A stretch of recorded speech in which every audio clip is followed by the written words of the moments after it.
আল্লাহ রাব্বুল আলামিন পবিত্র কোরআনুল কারীমের সূরাতুল আলে ইমরান এর 102 নম্বর আয়াতে বলেছেন, আউযু বিল্লাহি মিনাশ শাইতানির রাজীম, বিসমিল্লাহির রহমানির রহিম, ইয়া আইয়ুহাল্লাযীনা আমানু, হে মুমিনগণ, হে ঈমানদারগণ, তোমরা যারা ঈমান এনেছো, ইত্তাকুল্লাহ, তোমরা আল্লাহকে ভয় করো। কি করো?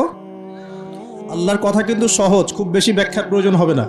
আল্লাহ বলছেন তোমরা যারা ঈমান এনেছো তোমরা আল্লাহকে কি করো? ভয় করো। হাক্কা তুকাতিহি, ভয় করার মতো করে ভয় করো। কেমন ভয় করো? ভয় করার মতো করে ভয় করো। ওয়ালা তামুতুন্না ইল্লা ওয়া আনতুম মুসলিমুন, পরিপূর্ণ মুসলিম না হয়ে তোমরা কেউ মৃত্যুবরণ করো না। পরিপূর্ণ কি না হয়ে মৃত্যুবরণ করো না? এই আয়াতটা একটু বোঝার চেষ্টা করি, এখান থেকে আলোচনা আস্তে আস্তে ভিতরে যাবে ইনশাআল্লাহ। আল্লাহ পাক প্রথমে বলছেন হে মুমিনগণ, কারা ঈমানদার? উত্তর আমরা সূরা বাকারায় চলে যাই। আল্লাহ পাক বলছেন আলিফ লাম মিম, যালিকাল কিতাবু লা রাইবা ফিহ। আলিফ লাম মিম, এটা এমন একটা কিতাব যে কিতাবে কোনো সন্দেহ নাই। আল্লাযীনা ইউমিনুনা হুদাল লিল মুত্তাকিন, এই কিতাব হচ্ছে মুত্তাকিদের জন্য হেদায়েত। কাদের জন্য হেদায়েত? মুত্তাকি কারা? আল্লাযীনা ইউমিনুনা বিল গায়বি, যারা গায়েবে বিশ্বাস করে। কিসে বিশ্বাস করে? তাহলে মুত্তাকি হতে হলে সর্বপ্রথম শর্ত হচ্ছে আমাদেরকে গায়েবে, অদৃশ্যে বিশ্বাস করতে হবে। কিসে? অদৃশ্যে। এই জায়গাতেই বর্তমান শিক্ষা ব্যবস্থার সাথে আমাদের সংঘর্ষ চলছে। কথাকে বুঝতে হবে, তারপর ঠিক আছে, আগে বুঝতে হবে কথা। আল্লাহ পাক বলছেন আলিফ লাম মিম, এই যে আলিফ লাম মিম যালিকাল কিতাব, মানে এটা কিতাব। কার কিতাব? আল্লাহ পাকের কিতাব। যালিকাল কিতাব লা রাইবা ফি, আল্লাহ শুরুতেই বলছেন এটা এমন কিতাব যে কিতাবে যাররা পরিমাণ কোনো সন্দেহ নাই। কোনো সন্দেহ আছে? কোনো ভুল আছে? আচ্ছা, মানবতা বিরোধী কিছু আছে? মানুষের ক্ষতি হয় এমন কিছু আছে? নাকি দুনিয়াতে সাফল্য এবং পরকালে মুক্তির পথ আছে? কোনটা? দুনিয়াতে সাফল্য, পরকালে মুক্তির পথ আছে। আল্লাহ বলছেন, প্রথম স্টেটমেন্ট দিচ্ছেন লা রাইবা ফি, এই বইয়ে কোনো সন্দেহ নাই। এবং হুদাল লিল মুত্তাকিন, এই কিতাবটা হচ্ছে মুত্তাকি, আল্লাহ ভীরু মানুষদের জন্য হেদায়েত। বলেন সুবহানাল্লাহ। এখন মুত্তাকি কারা? আল্লাহ পাক ব্যাখ্যা করছেন আল্লাযীনা ইউমিনুনা বিল গায়বি, মুত্তাকি হতে হলে সর্বপ্রথম যে বৈশিষ্ট্য অর্জন করতে হবে তা হলো গায়েবে বিশ্বাস করতে হবে। গায়েব মানে কি? অদৃশ্য। গায়েব মানে কি? অদৃশ্য। আল্লাহ ছাড়া কেউ গায়েবের খবর জানে? কেউ যদি বলে আপনার হাত দেখে যে আপনার এখানে 3টা দাগ আছে, তার মানে 3টা বিয়ে হবে, হ্যাঁ? কেউ যদি বলে আপনার এখানে 4টা দাগ আছে, 4টা বাচ্চা হবে, কি হবে এগুলা? আল্লাহ ছাড়া কেউ গায়েবের কথা জানে? পেপার পত্রিকা খুললেই দেখবেন রাশিফল, কন্যা রাশির দিনটা কেমন যাবে, সিংহ রাশির দিন কেমন যাবে, তাই না? আচ্ছা, এগুলো বিশ্বাস করা কি? শিরক এবং কুফর। একটা হাদিস বলে সামনে যাই। নবী সাল্লাল্লাহু আলাইহি সাল্লাম বলেছেন, কেউ যদি কোনো গণক, এই যে কবিরাজ, গণক, ভবিষ্যৎ বক্তা, মানে ভবিষ্যৎবাণী, যারা জ্যোতিষী শাস্ত্র চর্চা করে আর কি, তাদের কাছে গিয়ে যদি বলে যে আমার হাতটা দেখে দেন, আমার ভাগ্যটা একটু দেখে দেন, এতটুকু বলা মাত্রই তার 40 দিনের আমল নষ্ট হয়ে যাবে। 40 দিন 40 রাতের নামাজ নষ্ট হয়ে যাবে। 40 দিন নামাজ পড়তে কত কষ্ট করতে হয়। আর অন্য হাদিসে আসছে, কেউ যদি 40 দিন তাকবীরে উলার সাথে নামাজ পড়তে পারে তাহলে জাহান্নাম থেকে মুক্তি, আলহামদুলিল্লাহ। আর শুধু একটা কথা বলা মাত্রই এই 40 দিনের আমল নষ্ট হয়ে গেল। কি কথা? আমার হাতটা একটু দেখে দেন তো, আমার হাতে কি আছে। এগুলো কি সমাজে চলছে না? এগুলো থেকে আমাদেরকে বের হয়ে আসতে হবে। যদি সে টিয়া পাখি দিয়ে ভাগ্য গণনাই করতে পারতো, তাহলে ও বেটা রাস্তার ধারে বসে আছে কেন? ওর তো এখন এমপি হওয়ার কথা, নাকি? এখন কিন্তু মানুষ শুধু যোগ্যতার বলে এমপি হয় না। অনেক সময় আমরা ট্রল করতে করতেও মানুষকে এমপি বানাচ্ছি, দেখছেন না? আর একটু হলেই তো হয়েছিল কাজ, হয় না? তাহলে বড় বড় বিসিএস ক্যাডার যারা হতেন তারা তাকে স্যালুট দিত। তখন কি একটা সার্কাস, চিন্তা করেন। তা যিনি সারা জীবন বড় বড় officer, BCS cadre, army, navy, প্রশাসন, বড় বড় এডুকেটেড পিপল যারা, তারা গিয়ে তাকে স্যালুট করতো, স্যার কেমন আছেন। এই হলো সিস্টেম। এই সিস্টেমটা ইসলামিক? এটা ইসলামিক সিস্টেম নয়। এখানে কেন ইসলামিক সিস্টেম নয়? কারণ যার কোনো জ্ঞানও নাই তাকেও মানুষ উপরে উঠাতে পারে এই সিস্টেমে।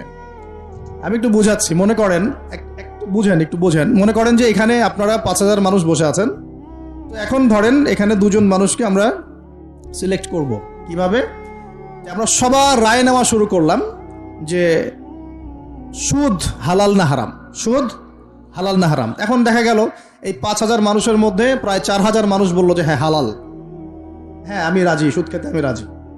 4,000 মানুষ কথার কথা বললো এটা, আর 1,000 মানুষ বেচারা তারা বলছে যে না এটা হারাম।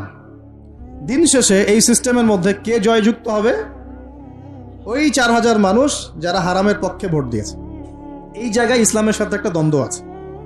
কিন্তু যদি এখানে বিজ্ঞরা, সবাই না, শুধু বিজ্ঞ মানুষরা যারা জানে সুদ কি, যারা জানে অর্থনীতি কি, যারা জানে অর্থনৈতিক সিস্টেমগুলো কি কি, অর্থনীতি সম্পর্কে বিজ্ঞ মানুষরা যদি এখানে রায় দিতেন, তাহলে দেখতেন হারাম জয় হতো না, হালাল জয় হতো। এটা হচ্ছে ইসলামিক সিস্টেম। আপনারা জানেন কি না এই সিস্টেম ফলো করে আমেরিকা? এই সিস্টেমকে ফলো করে আমেরিকা, এই সিস্টেম ফলো করে। যাই হোক, ওই দিকের থেকে ঘুরে আসি। আমাদেরকে বলা হচ্ছে মুত্তাকি হতে হলে সর্বপ্রথম কিসে বিশ্বাস করতে হবে? গায়েবে। গায়েবের খবর আল্লাহ ছাড়া কেউ জানে? এখন একটা হাদিসে চলে আসেন, হাদিসের নাম হাদিসে জিবরিল। এই গায়েব মানে আসলে কি, এটা হাদিসে জিবরিলে পাওয়া যাবে। হাদিসটা হচ্ছে এমন, নবী সাল্লাল্লাহু আলাইহি ওয়াসাল্লাম একদিন মসজিদে বসে আছেন। এই যে মিশকাতুল মাসাবি এই বইয়ের মধ্যে আছে হাদিসটা, সম্ভবত 2 নম্বর হাদিস, আর মুসলিম শরীফের 9 নম্বর হাদিস।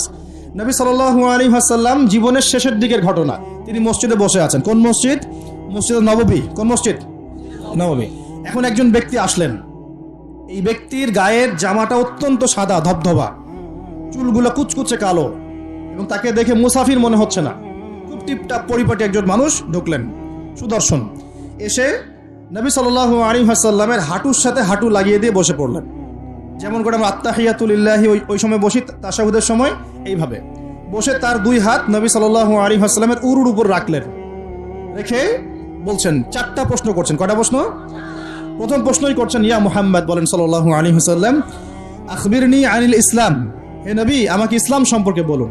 তখন নবীজি বলছেন, ইসলাম হচ্ছে আন তাশহাদা আল্লা ইলাহা ইল্লাল্লাহ ওয়া আন্না মুহাম্মাদান আবদুহু ওয়া রাসূলুহু। ইসলামের প্রথম বিষয় হচ্ছে তুমি আল্লাহই বিশ্বাস করবে, সাক্ষ্য দিবে আল্লাহ ছাড়া কোনো মাবুদ নাই, এবং মুহাম্মদ সাল্লাল্লাহু আলাইহি ওয়াসাল্লাম আল্লাহর বান্দা এবং রাসূল। এরপর ওয়া আন তুকিমাস সালাহ, এরপর তুমি সালাত কায়েম করবে 5 ওয়াক্ত, ওয়া তুতিয়াজ যাকাত, তুমি যাকাত প্রদান করবে, ওয়া তাসুমা রমাদান, রমজান মাসে সওম বা রোজা রাখবে, এবং সামর্থ্য হলে তুমি হজ করবে, সামর্থ্য হলে হজ। এই 5টা হচ্ছে ইসলামের ভিত্তি। তখন যে প্রশ্ন করছে সেই ব্যক্তি বলছে, সাদাক্ত, আপনি সত্য বলেছেন। কি বলছেন?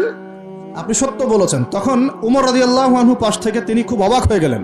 তিনি বলছেন, ফাআজিবনা লাহু, আমরা অবাক হলাম তার উত্তর শুনে।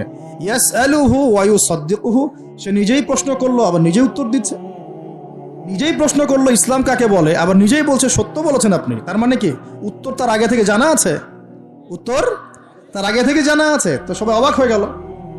এরপর তিনি দ্বিতীয় প্রশ্ন করলেন, এটা ফাখবিরনি আনিল ঈমান, হে নবী আমাকে ঈমান সম্পর্কে বলেন। কি সম্পর্কে? ঈমান। এই যে গায়েব, গায়েব সম্পর্কে, ঈমান সম্পর্কে বলেন। কারণ ঈমান মানেই গায়েব। ঈমান মানে কি? গায়েব।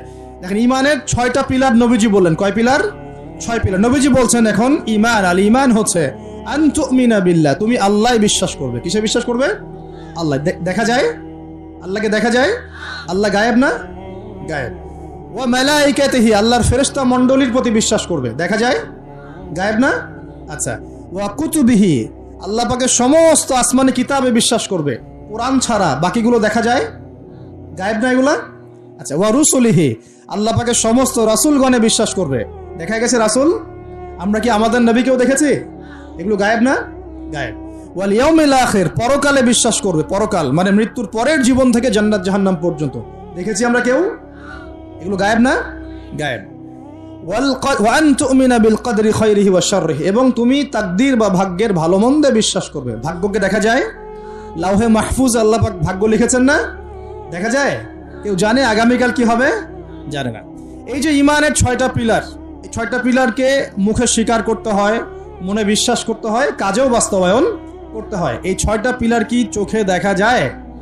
মুত্তাকিদের বৈশিষ্ট্য কি? আল্লাযীনা ইউমিনুনা বিল গায়বি, এই যে 6টা গায়েব, এগুলোতে যারা বিশ্বাস করে তারা হলো মুমিন। তারা কি? সুবহানাল্লাহ। আচ্ছা, আর 2টা প্রশ্ন বলে সামনে যাই। তৃতীয় প্রশ্ন করলেন, আখবিরনি আনিল ইহসান, আমাকে ইহসান সম্পর্কে বলেন। তখন নবীজি বলছেন, ইহসান হচ্ছে আন তা'বুদাল্লাহা কাআন্নাকা তারাহ, তুমি এমন ভাবে আল্লাহর ইবাদত করবে যেন তুমি আল্লাহকে দেখতে পারছো। বলেন সুবহানাল্লাহ। আল্লাহকে দেখা যায়? ওয়া ইল্লাম তাকুন তারাহ, তুমি যদি আল্লাহকে দেখতে না পারো, ফাইন্নাহু ইয়ারাক, তাহলে জেনে রাখবে আল্লাহ তোমাকে ঠিকই দেখছেন। দেখছেন না? এই কনসেপ্টটা, এই কনসিয়াসনেসের নাম হচ্ছে ইহসান, মানে আল্লাহকে হাজির নাজির জেনে ইবাদত করা। এই জিনিসটা যদি সবার ভিতরে থাকতো, কেউ কোনো দুর্নীতি করতে পারতো না, অন্যায় করতে পারতো না, কাউকে ঠকাতে পারতো না, সুদ খেতে পারতো না, ঘুষ খেতে পারতো না, কারণ সে ফিল করতো আর কেউ দেখুক না দেখুক আল্লাহ পাক আমাকে দেখছেন। এই জিনিসটা থাকলেই মানুষ পাপ থেকে দূরে থাকতে পারতো। আল্লাহ পাক আমাদেরকে ইহসান দান করুন বলি আমিন। এটাই কিন্তু সুফিজমের একটা ভালো অংশ। অনেকে এটাকে সম্পূর্ণ বলেন যেটা প্রয়োজন নাই, হয়তো এরকম কথা আসে, কিন্তু এটা আধ্যাত্মিকত্বের দরকার আছে। এটা হলো ইহসান। এটাকে বলে ইহসানের মধ্য দিয়ে আল্লাহর মারিফত পাওয়া যায়। কি পাওয়া যায়? ইহসানের মধ্য দিয়ে আল্লাহর পরিচয়, আল্লাহর মারিফত পাওয়া যায়। যখন আপনি ফিল করবেন, বা আমি ফিল করতে পারবো যে আল্লাহ পাক আমাকে সবসময় দেখছেন, সবসময় আমার সাথে আল্লাহ পাক আছেন। সাথে আছেন মানে কি? আমার পাশে আছেন। আল্লাহ পাক তার জ্ঞান দিয়ে, তার ক্ষমতা দিয়ে, সবকিছু দিয়ে আল্লাহ পাক আমাকে পরিবেষ্টন করে রেখেছেন। দেখেন নাই? তার দৃষ্টির বাইরে যাওয়ার ক্ষমতা আমার আছে, তার জ্ঞানের বাইরে যাওয়ার ক্ষমতা আছে, তার ক্ষমতার বাইরে যাওয়ার ক্ষমতা আমার আছে। অতএব এই হলো আল্লাহ কনসিয়াসনেস, যেটাকে আমরা বলি আল্লাহ কনসিয়াসনেস, মানে ইহসান। আল্লাহ পাককে হাজির নাজির জেনে ইবাদত করা, এটা হলো ইহসান। এটা ইবাদতের অনেক উঁচু স্তর। সবাই কিন্তু শুরুতেই ইহসান অর্জন করতে পারে না। আমলের মধ্য দিয়ে, জিকিরের মধ্য দিয়ে, তাহাজ্জুদের মধ্য দিয়ে, ভালো ভালো দান খয়রাত, দান সাদাকা, নামাজ, রোজা, হজ, যাকাত, বিভিন্ন আমলের মধ্য দিয়ে হৃদয় যখন পরিশুদ্ধ হয়, কলব যখন পরিশুদ্ধ হয়, আল্লাহওয়ালা মানুষের সোহবত পায়, আস্তে আস্তে দেখবেন তার মধ্যে আল্লাহর মারিফত চলে আসে। একবারে কিন্তু আসে না, একবারে আসে। এবং জিকির, বেশি বেশি আল্লাহর জিকির করতে হয়। জিকিরেই কলব কি হয়? তাজা হয়, পরিচ্ছন্ন হয়। আর জিকিরের সবচেয়ে শ্রেষ্ঠ জিকির হচ্ছে সালাত। সবচেয়ে শ্রেষ্ঠ জিকির কি? এটাই বলা যিকরুল্লাহি আকবার। এটা হচ্ছে আল্লাহ পাকের সবচেয়ে বড় জিকির। তারপরে অন্যতম বড় জিকির হচ্ছে কোরআন তেলাওয়াত করা। কি করা? কোরআন তেলাওয়াত। এরপরে তো আমাদের তাসবিহ, তাহলিল, জিকির, আজকারগুলো আছেই। তো আসুন, চতুর্থ প্রশ্ন নবীজি করছেন, নবীজিকে করা হচ্ছে ফাখবিরনি আনিস সাআহ। কে প্রশ্ন করছে? ওই ব্যক্তি জিবরাইল আলাইহিস সালাম মানুষের রূপ ধরে এসে প্রশ্ন করছেন। আর বলে রাখি, সাহাবীদের সামনে, সবার সামনে এই একবার মাত্রই তিনি মানুষের রূপ ধরে এসেছেন। সবার সামনে, এই সবার সামনে পাবলিকলি, নবীর সামনে পাবলিকলি, সাহাবীদের সামনে এই একবার তিনি সবার সামনে মানুষের রূপ ধরে এসেছেন। এটাকে বলে হাদিসে জিবরিল। তখন চতুর্থ প্রশ্ন তিনি করছেন, ইয়া মুহাম্মদ আখবিরনি আনিস সাআহ, আমাকে কিয়ামত সম্পর্কে বলেন। কি সম্পর্কে? কিয়ামত। দেখেন, 4টা মৌলিক প্রশ্নের একটা কিয়ামত সম্পর্কে। তার মানে 25% প্রশ্ন কিয়ামত সম্পর্কে। বুঝতে পারছেন? 4টা মৌলিক প্রশ্নের একটা কিন্তু কিয়ামত সম্পর্কে। কেন প্রশ্ন করলেন? কারণ সচেতনতা, সচেতন থাকা যায় যেন, কিয়ামতের সাইনগুলো দেখা গেলে, নিদর্শন দেখা গেলে সচেতন হওয়া যায় যেন, এজন্যে, হাত গুটিয়ে বসে থাকার জন্য প্রশ্ন করছেন কিয়ামত কবে হবে। নবীজি বলছেন, মাল মাসউলু আনহা বিআ'লামা মিনাস সাইল। এই বিষয়ে প্রশ্নকারী উত্তরদাতার চেয়ে বেশি জানে না। মানে উত্তরদাতা এবং প্রশ্নকারীর জ্ঞান এখানে আসলে সমান। এখানে কেউ জানে না কিয়ামত এক্স্যাক্টলি কবে হবে। কেউ কি জানে? জানে না। তখন তিনি আবার প্রশ্ন করছেন, 5 নম্বর প্রশ্ন। কত নম্বর? 5ম প্রশ্ন করছেন, ফাখবিরনি আন আমারাতিহা, তাহলে আমাকে কিছু আলামত বলে দেন। কি বলে দেন? এখন নবী সাল্লাল্লাহু আলাইহি ওয়াসাল্লাম অন্যান্য হাদিসগুলোতে অনেক আলামত বলেছেন, কিন্তু এই হাদিসে গিয়ে মাত্র 2টা আলামত বলছেন। কয়টা? মাত্র 2টা। আমি টুকটাক ক্ষুদ্র গবেষণা করে দেখেছি, বড় বড় যে আলামতগুলো আছে এগুলো বাদ দিয়ে ছোট ছোট যে আলামতগুলো আছে এইগুলোকে এই 2টার মধ্যে ফেলে দেয়া যায়। এই 2টোর মধ্যেই ফেলে দেয়া যায়। পরে বোঝাবো ইনশাআল্লাহ। তো নবীজি বলছেন মাত্র 2টো আলামত কিয়ামতের। কয়টা? একটা বলছেন তিনি, আনতালিদাল আমাতু রাব্বাতুহা। আনতালিদাল আমাতু রাব্বাতুহা, দাসী তার মনিবকে জন্ম দিবে। কি করবে? দাসী তার মনিবকে জন্ম দিবে। এবার দাসী কেমন করে মনিবকে জন্ম দেয়? দাসী বোঝেন কিনা? এখন তো দাসীর সিস্টেমটা নাই, আছে? এখন নাই, কিন্তু ইসলামে তো আছে, আছে না? আচ্ছা, দাসী মনিবকে জন্ম দিবে কিভাবে? এখানে 3টা ব্যাখ্যা পাওয়া যায়।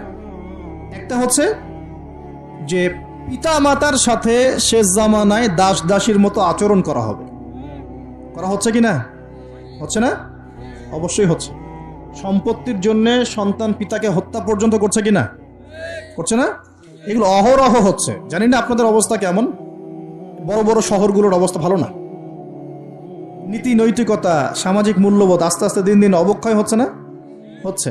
এগুলো থেকে ফেরাবে কে? ইসলাম অন্য কিছু ফেরাতে পারবে? আসুন, দাসী মনিবকে জন্ম দিবে একটা ব্যাখ্যা হলো পিতা মাতার সাথে দাস দাসীর মতো আচরণ করা হবে, যেটা এখন হচ্ছে। বৃদ্ধাশ্রমের প্রয়োজন ছিল আগে, এখন দিন দিন বৃদ্ধাশ্রম বাড়ছে না? শেষ বয়সে গিয়ে আমাদের পিতা মাতারা একা হয়ে যাচ্ছে না? শাশুড়িকে দেখছে না, মাকে দেখছে না, কোনো কোনো ক্ষেত্রে স্ত্রীকে দেখছে, মাকে দেখছে না, কোনো কোনো ক্ষেত্রে দেখা যায় শাশুড়িকে দেখছে, নিজের মাকে দেখছে না। এমন হচ্ছে না? এগুলো হচ্ছে। আর বাবা যে সারা দিন সারা জীবন তাকে এই যে কোলে পিঠে করে মানুষ করলো, শেষ বয়সে সেই বাবাকে আজকে বৃদ্ধাশ্রমে থাকতে হচ্ছে না? অনেক উচ্চশিক্ষিত মানুষের বাবাও বৃদ্ধাশ্রমে থাকে, আছে না? তাহলে কোন শিক্ষা দিলাম সন্তানকে?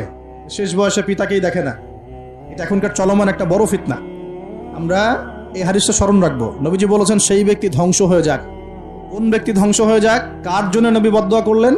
যে ব্যক্তি তার পিতা মাতাকে পেয়েছে কিন্তু পিতা মাতাকে পেয়েও তার খেদমত করে জান্নাত লাভ করতে পারলো না, এই ব্যক্তি ধ্বংস হয়ে যায়। নাউজুবিল্লাহ। যাদের পিতা মাতা আছে অবশ্যই খেদমত করবেন। ওয়ালা তাকুল লাহুমা উফফিন ওয়ালা তানহারহুমা। তাদেরকে বিরক্ত হয়ে উফ শব্দটাও বলা যাবে না এবং ধমকের সুরে কথা বলা যাবে না, বরং বলতে হবে ওয়াকুর রাব্বিরহামহুমা কামা রাব্বায়ানি সগীরা, এই দোয়া করতে হবে। যাদের পিতামাতা নাই তারা জানে পিতামাতা চলে যাওয়ার কি কষ্ট, তাই না? যাদের আছে তারা বুঝি না। আর বিশ্বাস করেন পিতামাতার খেদমত করলে যে কোনো গুনাহ মাফ হয়ে যাবে ইনশাআল্লাহ তাআলা। আর যে কোনো বিপদ আপদ বলা মুসিবত থেকে আল্লাহ বাঁচাবে ইনশাআল্লাহ। এক সাহাবী এসে ক্রন্দন করছেন, কাঁদছেন, ইয়া রাসূলুল্লাহ আমি অনেক বড় গুনাহ করে ফেলেছি। নবীজি বলছেন বাসায় চলে যাও, তোমার মায়ের সেবা করো, গুনাহ মাফ হয়ে যাবে ইনশাআল্লাহ। তিনি জিজ্ঞাসা করলেন না কি গুনাহ করেছো, তিনি বলছেন আমি অনেক বড় গুনাহ করেছি। নবীজি বললেন বাসায় চলে যাও, আল্লাহর কাছে ক্ষমা চাও, মায়ের খেদমত করো, গুনাহ মাফ হয়ে যাবে ইনশাআল্লাহ। এরকম ঘটনা আরেকটা ঘটেছিল। তখন নবীজি বলেছিলেন বাসায় যাও, তোমার পিতামাতার খেদমত করো, গুনাহ মাফ হবে। তখন সেই সাহাবী বলছিলেন আমার তো মা বেঁচে নাই। তখন নবীজি বলছেন খালা বেঁচে আছে কিনা?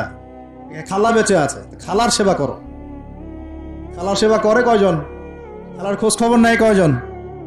এই বিষয়গুলো খেয়াল রাখবেন। যদি আপনি আমি চাই, এটা একটা হাদিস, যদি আপনি আমি চাই, পছন্দ করি যে আল্লাহ পাক আমাকে বেহিসাব রিজিক দান করুক, চাই না আমরা? রিজিক মানে সম্মান, জ্ঞান, খাবার, কাপড়, বাসস্থান, রিজিক, সবকিছু রিজিক। আমাদের সবকিছু রিজিক। জ্ঞানও আমাদের রিজিক না? সুস্থতা রিজিক না? খাবার, কাপড় চোপড়, বাসস্থান, সন্তান সন্ততি, স্ত্রী সন্তান, এগুলো কি রিজিক না? যদি আপনি চান রিজিক প্রশস্ত হোক তাহলে একটা কাজ করবেন, সেই কাজটা হচ্ছে আত্মীয়তার সম্পর্ক বজায় রাখবেন। কি করবেন? আত্মীয়তার সম্পর্ক বজায় রাখবেন। আত্মীয়তার সম্পর্ক বজায় রাখার জন্য কিছু মৌসুম আসে, যেমন রমজান মাস একটা মৌসুম। এই রমজান মাসে নিজে খাবেন, আত্মীয়দেরকে হাদিয়া দিবেন, তাদের বাসায় রমজানের বাজার পৌঁছে দিবেন, ঈদের হাদিয়া পৌঁছে দিবেন, আত্মীয়তার সম্পর্ক জোড়া লাগবে। কোনো কোনো ক্ষেত্রে মাহফিলে দান করার চাইতে নিকট আত্মীয় পরিবারের পিছনে খরচ করলে বেশি নেকি হয়। বিশ্বাস করলেন না? মনে করতে পারে এটা আল্লাহর রাস্তায় ব্যয়, এর চেয়ে কি বড় ব্যয় হতে পারে? হ্যাঁ, হতে পারে। সবচেয়ে উত্তম ব্যয় হচ্ছে আপনার পরিবারের পিছনে ব্যয়। হালাল টাকা থেকে, হালাল উপার্জন থেকে যে ব্যয়টা আপনি পরিবারের পিছনে করেন, এটা সর্বশ্রেষ্ঠ ব্যয়। আর আত্মীয়দেরকে দান খয়রাত করলে বা তাদেরকে হাদিয়া দিলে দুইটা বেনিফিট।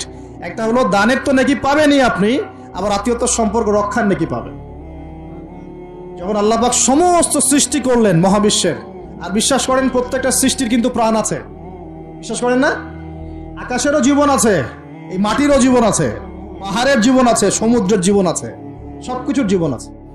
সায়েন্স আমাদেরকে যেটা শেখায় এটা জীব, এটা জড়, এই সংজ্ঞা ঠিক না, আল্লাহ পাক বলছেন যে শোনো, তোমার ব্যাপারে আমার ফয়সালা এবং ওয়াদা হচ্ছে যে তোমাকে টিকিয়ে রাখবে আমি তার ব্যাপারে খুব রহম হব, দয়ালু হব ইনশাআল্লাহ। আর যে তোমাকে নষ্ট করে ফেলবে তার সাথে আমি সম্পর্ক নষ্ট করে ফেলব। আত্মীয়তার সম্পর্ক খুব ইম্পর্টেন্ট। তো রিজিক যদি প্রশস্ত হতে চান তাহলে অবশ্যই আত্মীয়তার সম্পর্ক বজায় রাখবে, ঠিক আছে? আল্লাহ তৌফিক দান করুন, আমিন। আর শেষ জামানায় তো ভাই বাবা ছেলের সাথে দূরত্ব, মা ছেলের সাথে দূরত্ব, ভাইকে দেখতে পারে না। আমরা তো সালামও দিই এখন হিসেব করে, দল দেখে সালাম দেই, হ্যাঁ, মানুষ দেখে সালাম দেই। আমার দলের, আমার তরিকার কিনা, আমার দলের কিনা, আমার মাযহাবের কিনা, আমার সংগঠনের কিনা, এগুলো দেখে দেখে সালাম দেয়, তাই না প্রিয় ভাইরা? এটাও কিয়ামতের লক্ষণ। বিশ্বাস করলেন না? আখিরুজ্জামানে হাদিসের মধ্যে স্পষ্ট আসছে, কিয়ামতের আগে আগে সালাম মানুষ বেছে বেছে দেওয়া শুরু করবে। কি বলা নাই, সবই বলা আছে। কিয়ামতের আগে আগে মানুষ সালাম বেছে বেছে দেওয়া শুরু করবে, আর মসজিদগুলো হবে চাকচিক্যময়, হেদায়েত উঠে যাবে, মসজিদের মধ্যে শোরগোল বেড়ে যাবে, হট্টগোল বেড়ে যাবে। হচ্ছে না এগুলা? এমনও কঠিন হাদিস আছে যে মানুষ নামাজ পড়বে কিন্তু মুসল্লিদের মধ্যে একজন প্রকৃত মুমিন খুঁজে পাওয়া যাবে না। নাউজুবিল্লাহ। বহু মানুষ নামাজ পড়ছে, সুদ খাচ্ছে না? নামাজ পড়েও নামাজ থেকে বের হয়ে আবার মাদকাসক্ত হচ্ছে না? রোজা ইফতার খুলেই তো সিগারেটে হাত দিচ্ছে, দিচ্ছে না? দিচ্ছে না? নামাজ পড়েও জেনা করছে না মানুষ? নামাজ পড়েও গার্লফ্রেন্ডের সাথে সম্পর্ক রাখছে না? নামাজ পড়েও এদিকে পর্নোগ্রাফি দেখছে না? নামাজ তো সমস্ত পাপ থেকে মানুষকে দূরে রাখার কথা। যখন নামাজ পড়েও আমরা কবিরা গুনাহ করছি, মানে নামাজ তো কবুল হচ্ছে না, হয়তোবা নামাজ সেরকম হচ্ছে না যেমনটা হওয়া উচিত ছিল। অতএব এই হাদিসটাও ঠিক আছে যে নামাজ পড়বে মানুষ কিন্তু প্রকৃত মুমিন ব্যক্তি খুঁজে পাওয়া যাবে না, এটা ঠিক আছে হাদিস। এখন আসুন, একটা ব্যাখ্যা হতে পারে দাসী মনিবকে জন্ম দেওয়ার, যে পিতা মাতার সাথে দাস দাসীর মতো আচরণ করা হবে। আরেকটা ব্যাখ্যা কি হতে পারে? আরেকটা ব্যাখ্যা হচ্ছে সত্যি সত্যি দাসী মনিবকে জন্ম দিতে পারে। কিভাবে? এটা এই বিশ্ব না আসলে আমরা ব্যাখ্যা করতে পারতাম না। কিরকম করে জানেন? মনে করেন সিঙ্গাপুর একটা কান্ট্রি, কি কান্ট্রির নাম?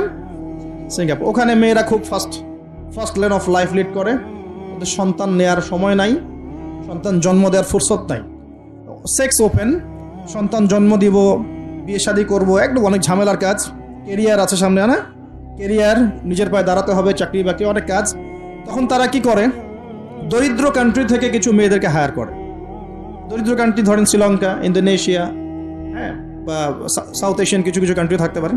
দরিদ্র কান্ট্রি থেকে মেয়েদেরকে হায়ার করে নিয়ে ওই মেয়ের গর্ভাশয়, যেটা আমরা বলি গর্ভাশয়, এখানে ওই পুরুষের শুক্রাণুকে ইনজেক্ট করে প্রযুক্তির মাধ্যমে শুক্রাণু ডিম্বাণু মিলন ঘটানোর পর এই মেয়ের ভিতরে বাচ্চা আস্তে আস্তে বয়স, খুব ভালো মন্দ খাওয়ানো হয় এই মেয়েটা যে গর্ভধারণ করছে, একে খুব ভালো মন্দ খাওয়ানো হয়, ফ্রেশ খাবার, ফ্রেশ পানি।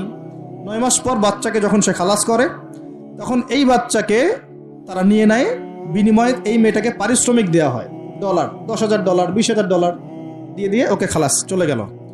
এখন এই যে সন্তানটা জন্ম হলো, এই সন্তানটা হচ্ছে মনিবের, আর এই যে দাসী তার মনিবকে জন্ম দিয়ে চলে গেল। দেখলেন বাস্তবতা এটা এসেছে, এটা বাস্তবে এসেছে। এরকম পশ্চিমের কিছু কিছু কান্ট্রিতে এই সিস্টেমে বাচ্চা নেওয়া হয়। এখন শুনলে অবাক হয়ে যাবেন, আমাদের মাথায় তো নাই এগুলো, অবাক তো হবেনি, যেটা আমাদের কাছে অস্বাভাবিক, অবাক হবেন না? এভাবে দাসী মনিবকে জন্ম দিচ্ছে এই যুগে। আরেকটা ব্যাখ্যা, এটা আমার কাছে সবচেয়ে প্রিয় ব্যাখ্যা আর কি, সেটা হলো দাসী মনিবকে জন্ম দেওয়ার ব্যাখ্যা এক্সটেন্ডেড ওলামায়ে কেরাম করেছেন যে সে জামানায় গিয়ে সমাজে ন্যায় অন্যায়, সত্য মিথ্যা, হালাল হারাম, এই যে মানদণ্ডটা আছে এটা উল্টে যাবে আর কি। বুঝতে পারছেন না মনে হয়? ন্যায় হবে অন্যায়, অন্যায় হবে ন্যায়, হালাল হয়ে যাবে হারাম, হারাম হয়ে যাবে হালাল, সত্য হয়ে যাবে মিথ্যা, মিথ্যা হবে সত্য। এগুলো হচ্ছে কিনা? সবচেয়ে মিথ্যাবাদী ব্যক্তিকে সমাজে মানুষ বলছে সত্যবাদী ব্যক্তি। সবচেয়ে যে করাপ্টেড মানুষ তাকে বলা হচ্ছে আমানতদার ব্যক্তি। যার চরিত্র সবচেয়ে খারাপ বলা হচ্ছে একদম পবিত্র চরিত্র। হ্যাঁ, একজন মদখোর মানুষ তাকে বলা হচ্ছে খুব সম্মানী মানুষ। হ্যাঁ, একজন বেনামাজি মানুষ, কোনোদিন মসজিদের ধার কাছেও আসে না, তাকে বলা হচ্ছে খুব উন্নত চরিত্রের মানুষ, খুব ভালো মানুষ। আর যারা সত্যিকারের সৎ, মুত্তাকি, পরহেজগার, তাদেরকে পদে পদে বাধা পেতে হচ্ছে। এখন হচ্ছে না? মানুষ হালালকে হারাম করে নিচ্ছে। যেমন মদকে মানুষ আগে হারাম মনে করতো, আস্তে আস্তে এখন মাশাআল্লাহ, আস্তাগফিরুল্লাহ, এটা হালাল করে নেওয়া হচ্ছে। হালাল করে নেওয়া হচ্ছে না? মাঝে মাঝে পত্রিকা কিছু রিপোর্ট দেখি, রিপোর্টগুলো দেখলে আসলে কষ্ট হয়। একটা মদের ব্র্যান্ডের নাম দিয়ে বলছে যে এই বছর তারা মদ বিক্রি করে 4,500 কোটি টাকা আর্ন করেছে। কি খুশি, কি খুশির কথা! এবং এতে করে বড় অঙ্কের রাজস্ব আমরা পেয়েছি। বাপ রে বাপ, কি একটা প্রোগ্রেস! এই হারামের টাকা না ঢুকলে মনে হয় রাষ্ট্র নষ্টই হয়ে যেত, ভাবটা এমন। হ্যাঁ, এবছর সুদের মধ্য দিয়ে প্রোগ্রেস হচ্ছে আমাদের এত কোটি টাকা, শাবাশ! এই তো মুসলমান নাকি? তো এখন যেগুলো হালাল ছিল সেগুলোকে মানুষ আস্তে আস্তে হারাম করছে, আর হারামগুলোকে আবার হালাল করে নিচ্ছে, বুঝছে কি না? দেখেন তো, কত পার্সেন্ট মানুষ পরিপূর্ণ সুদমুক্ত জীবনযাপন করতে পারে? এই যে সুদ থেকে দূরে থাকার পরেও মাঝে মাঝে মেসেজ আসে, দেখবেন যে আপনার এই ব্যালেন্সে 92 পয়েন্ট এত টাকা ইন্টারেস্ট দেওয়া হয়েছে। দেখতে আসে না? আসে না? খাবেন না, জোর করে খাওয়াবে। নবী সাল্লাল্লাহু আলাইহি ওয়াসাল্লাম এটাই বলছেন শেষ জামানা সম্পর্কে। ওই জামানায় সুদের ব্যাপক প্রচলন ঘটবে এবং যে ব্যক্তি এখান থেকে দূরে থাকতে চাইবে তার গায়েও সুদের ছিটাফোঁটা গিয়ে লাগবে। এটা লাগছে কিনা? এখন লাগছে। এটা কেমন পাপ? আল্লাহ নবী বলছেন এটা মায়ের সাথে জেনা করার মতো পাপ। এটা কেমন পাপ? আল্লাহ বলছেন আল্লাহ এবং তার রাসূলের সাথে যুদ্ধ করার মতো পাপ।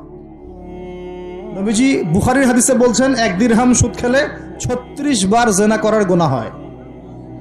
এটা এমন পাপ। এর ফলশ্রুতিতে সমাজের এক শ্রেণীর মানুষ ধনী হয়, আর এক শ্রেণীর মানুষ আস্তে আস্তে গরিব হয়। সমাজটাকে বড় করে দেখলে দেখবেন বিশ্বে এক শ্রেণীর মানুষ ধনী হয়েছে, এক শ্রেণীর মানুষ গরিব হয়েছে। এটা সুদের ফলাফল। আস্তে আস্তে এর ধ্বংস অনিবার্য, কোনো উপায় নাই। এবং যারা দরিদ্র, ব্যক্তিগতভাবে দরিদ্র, সোশ্যালি দরিদ্র বা রাষ্ট্রগতভাবে দরিদ্র, এদের অবস্থা খারাপ। সুদের বেড়া জালে ফেলে এদের রক্ত চুষে সম্পদ নিয়ে নেবে, এটাই ওদের প্ল্যান, মাস্টার প্ল্যান। এবং যখন সুদের মধ্যে একটা জাতি পড়ে যায়, এর পুরো ব্লেম সবার উপরে চলে আসে। সবাই সুদের আন্ডারে চলে আসে। সবার শ্রম থেকে এবং রক্ত মাংস ঘাম থেকে এই টাকা পরিশোধ করতে হবে। আপনারা হয়তো ইকোনমিক্স কতটুকু বোঝেন আমি জানি না, আর এগুলো ওয়াজ মাহফিলে বলার মতো বিষয় নয়। ওয়ার্ল্ডে যারা ইকোনমিক বিষয়গুলো ডিল করে, এরা সুদ ছাড়া কোনো লোন আপনাকে দিবে না। বিনা সুদে কোনো লোন আপনাকে দিবে না। এখন এই সুদটার লোনটা আপনাকে শোধ করতে হবে না?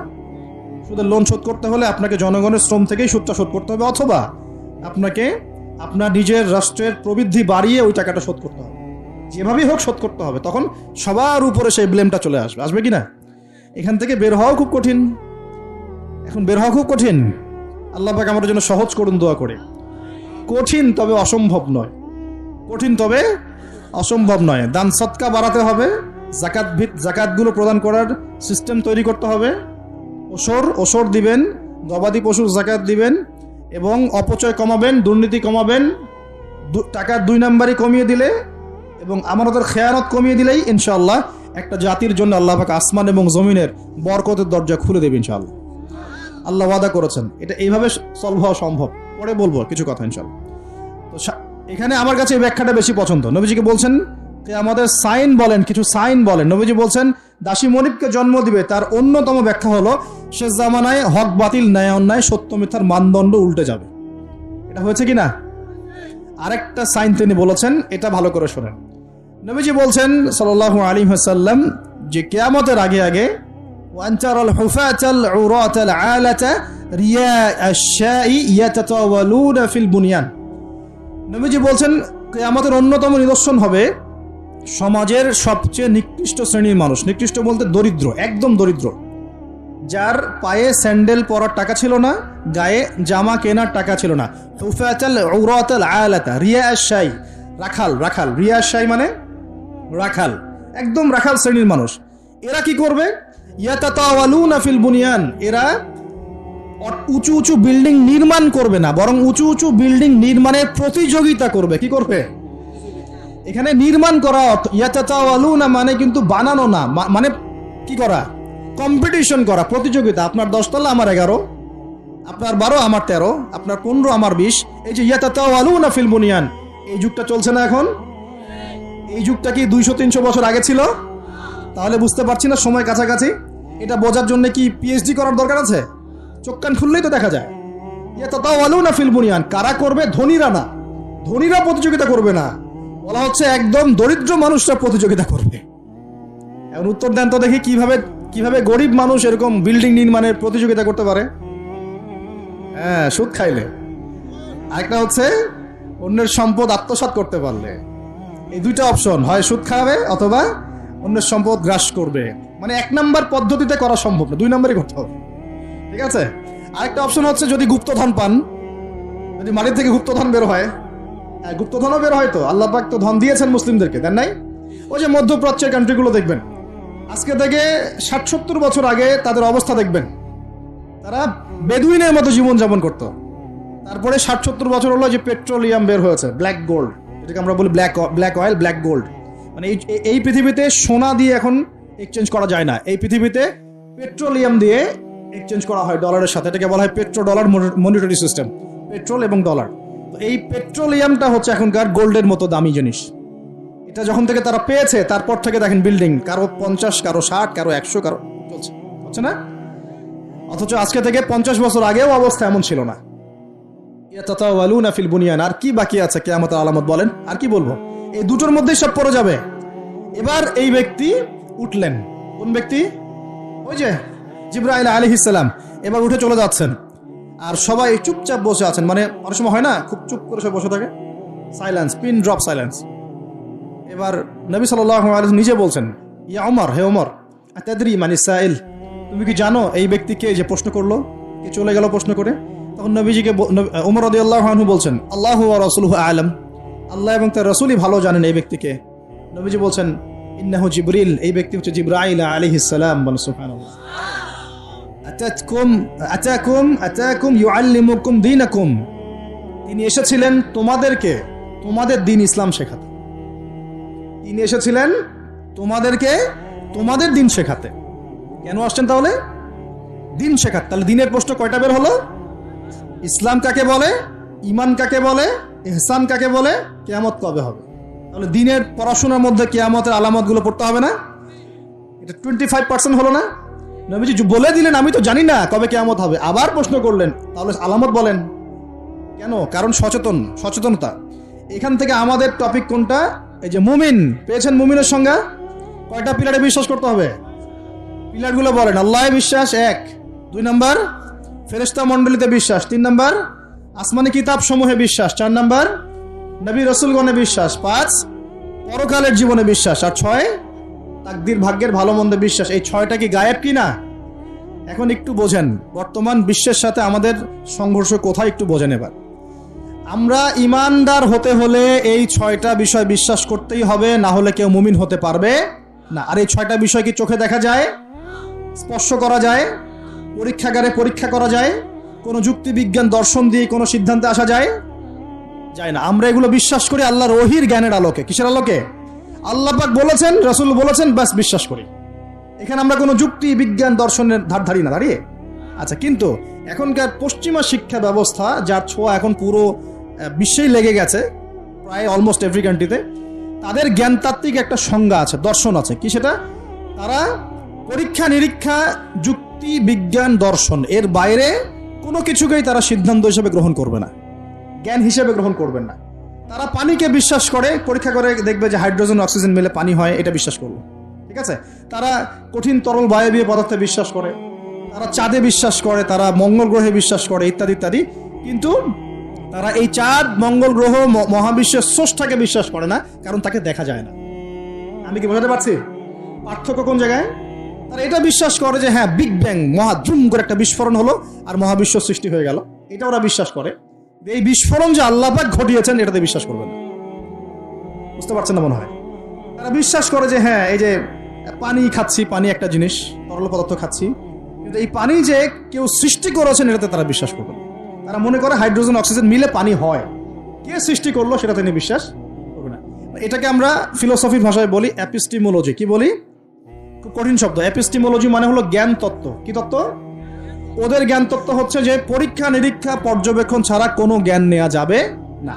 কিন্তু আমরা দেখি আল্লাহকে আমরা পরীক্ষাগারে পরীক্ষা করতে পারবো, ফেরেশতাকে পারবো, জিন জাতি, আমাদের আত্মা, রূহ, কবরের আযাব, জান্নাত জাহান্নাম, হ্যাঁ, ওই যে কবরের ফেরেশতা আসবে প্রশ্নোত্তর, হ্যাঁ, ওই যে কিয়ামতের মাঠে সূর্য নেমে আসবে, ঘামবে মানুষ, হ্যাঁ, তারপরে যে আগের নবী রাসূলগণ, আগের আসমানি কিতাব, তাকদীর, ভাগ্য, আগামীকাল কি হবে, এগুলোকে পরীক্ষাগারে প্রমাণ করতে পারবেন। এই কারণেই তারা আমাদের এই ধর্মীয় কনসেপ্টে বিশ্বাস করে না। আমি কি বুঝতে পারছি কেন বিশ্বাস করে না? ওদের সাথে আমাদের জ্ঞানতাত্ত্বিক আদর্শের দর্শনে পার্থক্য আছে। এখন এই কারণেই তারা যেহেতু স্রষ্টায় বিশ্বাস করে না, এখন মানুষের সৃষ্টি তত্ত্ব দিতে হবে, একটা দিতে হবে না? কেমন করে মানুষ সৃষ্টি হলো, কোত্থেকে আসলো, কেমন ছিল আমাদের আদিম পুরুষরা, দিতে হবে কিনা? এই কারণে বিভিন্ন মতবাদ তারা দিয়েছে, এই অ্যামিবা থেকে, ওই কোষ থেকে, অমুক থেকে, তমুক থেকে, এর মধ্যে একটা দিয়েছে ওই যে বিবর্তন থেকে। দেখেন নাই? আচ্ছা, এগুলো এমনি এমনি না, কারণ ওদের দর্শনটা চাপিয়ে দেওয়ার জোরপূর্বক চেষ্টা করা হচ্ছে, আর কিছু না।